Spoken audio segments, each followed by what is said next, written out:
असलेलं नानासाहेब धर्माधिकारी उद्यान हे एक एकदम मुख्य उद्यान झालेले आहे। आज इथं रोज सकाळ संध्याकाळ लहान मुलांपासून ज्येष्ठांपर्यंत सर्व नागरिक इथे येतात, फेरफटका मारायला येतात, लहान मुलं खेळायला येतात।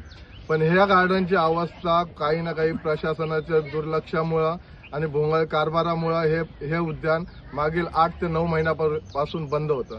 ते फक्त एक कारण सांगण्यात आलेलं होतं की दुरुस्तीचं काम। दुरुस्तीचा प्रत्येक वर्षी या उद्यानामध्ये 20 ते 30 लाख रुपये 35 लाख रुपये लाखो रुपयांचा निधी वापरला जातो दुरुस्तीच्या कारणास्तव, पण कुठेही दुरुस्ती पूर्ण होत नाही। आज 8-9 महिन्यापासून हे उद्यान बंद ठेवण्यात आलेलं होतं। आज नागरिकांना त्याचा फटका पडत होता। आज टॅक्स पेअर जे आहेत, आपली जनता आहे, ते त्यासाठी भुगतत होते की बाबा त्यांना काही सोयी सुविधा नाही भेटत आहेत। तर आज आम्ही मागील अनेक महिन्यापासून राजकल्याण पार्टीतर्फे झाला, शिवसेना उद्धव बाळासाहेब ठाकरे पक्षातर्फे, प्रहार पक्षातर्फे आज आम्ही इथे आंदोलन केलेले आहे।